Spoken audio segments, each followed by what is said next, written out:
बिस्मिल्लाहिर्रहमानिर्रहीम। लाखों करोड़ों दुरूदो सलाम मोहम्मद मुस्तफ़ा सल्लल्लाहु अलैहि वसल्लम और आले मोहम्मद पर। मैं हूँ उमर दराज गोंदल।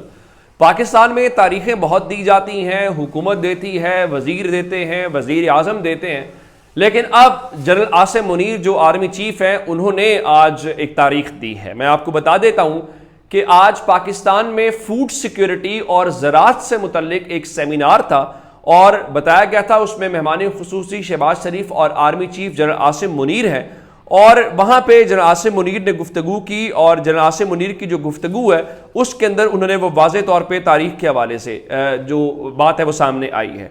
एक तो उन्होंने कहा कि जो मायूसी की बातें इस वक्त फैलाई जा रही हैं वो प्रोपेगेंडा है, और साथ ही उन्होंने उनके हवाले से गुफ्तगू की और कहा कि जो इस वक्त ओवरऑल लोगों के मुतल्लिक उन्होंने कहा कि पाकिस्तान से मुतल्लिक जो नाउम्मीदी और मायूसी फैलाई जा रही है कि नाकाम हो जाएगा, डिफॉल्ट कर जाएगा, सब गलत है। उनके मुताबिक पाकिस्तान के कुदरती वसाइल को बरूएकार लाते हुए इसे बड़ी मईशत बनाया जा सकता है और सब मिलकर इसको तरक्की की राह के ऊपर डालेंगे।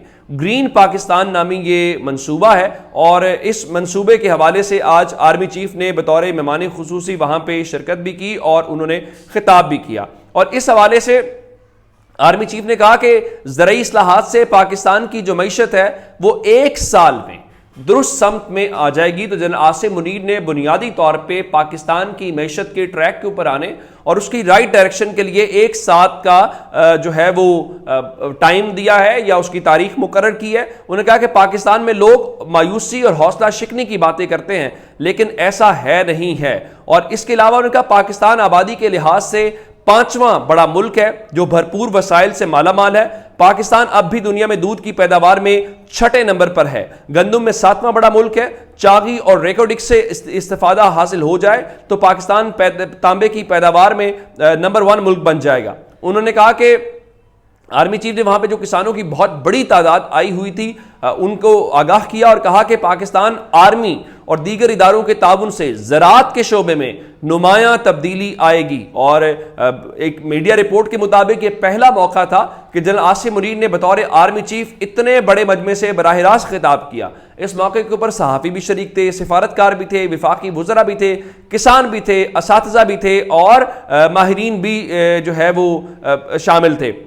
उन्होंने शुरू के अंदर अंग्रेज़ी में बात की और कहा कि सिफारतकार मौजूद हैं इसलिए अंग्रेज़ी में बात करूँगा। फिर उन्होंने बाद में उर्दू में खिताब किया और फिर कहा कि मैं एक मुसलमान के तौर के ऊपर आपसे बात करूँगा।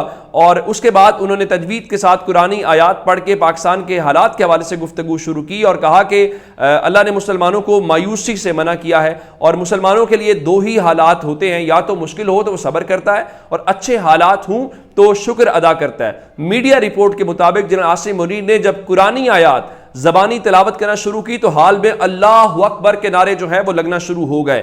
उन्होंने नारों के बाद बात जारी रखते हुए कहा कि ना मौलवी हूं ना मुल्ला हूं, बल्कि मैंने ये अपने लिए सीखा है, कभी बताऊंगा कि क्यों सीखा है। फिर उन्होंने मुख्तलिफ जो आयात हैं वो बताई और उसके बाद उन्होंने ज़राअत के हवाले से जो है वो गुफ्तगू की है।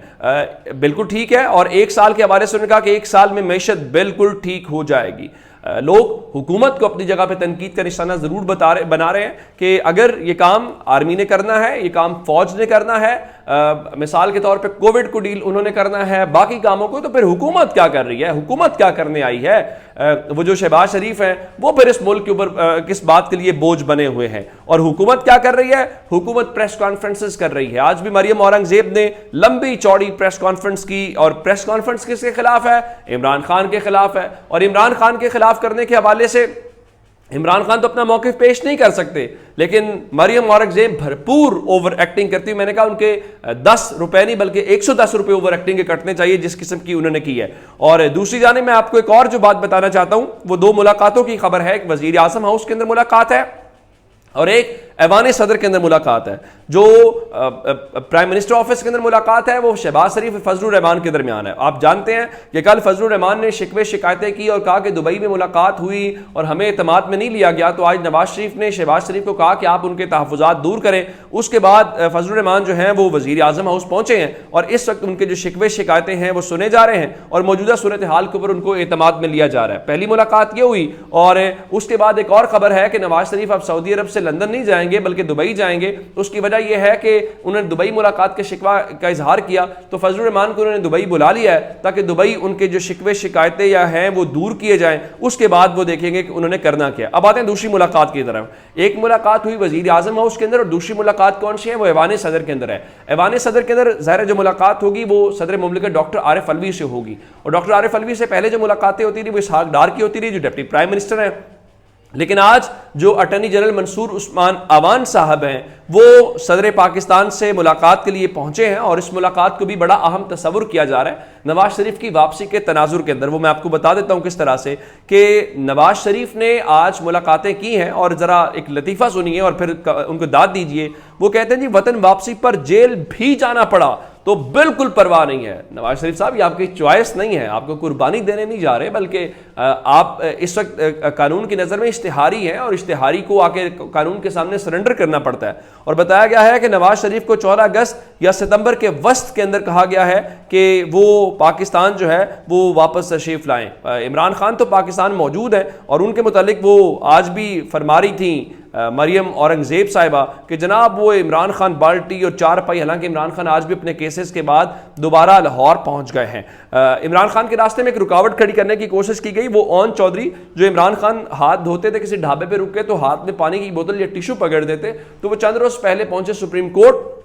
और उन्होंने कहा कि पाकिस्तान तहरीक इंसाफ के ऊपर जो है वो पाबंदी लगा दी जाए। अब इस पाबंदी की दरखास्त के ऊपर सुप्रीम कोर्ट की जानिब से एक एतराज़ लगा दिया गया है और कहा गया है कि आप ये बताइए कि किस तरह से आर्टिकल 184 के जो तकाजे हैं उसके पूरे करता है, और जमात पर पाबंदी आर्टिकल 184 सब आर्टिकल 3 के ज़ुमरे में कैसे आती है। और ये वाज़ेह नहीं बताया गया कि पाकिस्तान तहरीक इंसाफ के ऊपर जो पाबंदी है वो मफाद आमा का मामला किस तरह से है। तो इस तरह से ये जो एक बड़ा प्लान है वो फिलहाल नाकाम हो गया है, और पाकिस्तान तहरीक इंसाफ के ऊपर पाबंदी वाली उनकी जो ख्वाहिश है शायद उस हवाले से उनको मजीद जो है वो इंतजार करना पड़े। हाँ, उनके पास कोई और मवाद है तो वो जरूर लेके आए, और सुप्रीम कोर्ट ने फिलहाल उस दरखास्त के ऊपर एतराज लगा के उनको वापस कर दिया है। गो के इस्तेकाम में पाकिस्तान पार्टी ये कह रही है कि हम सिर्फ सुप्रीम कोर्ट नहीं बल्कि हम इलेक्शन कमीशन ऑफ पाकिस्तान के अंदर भी पाकिस्तान तहरीक इंसाफ के खिलाफ दरखास्त दायर करेंगे। और फिर मैंने आपको बताया था कि इस्तेकाम पाकिस्तान पार्टी ये कह रही है कि जनाब हमें 30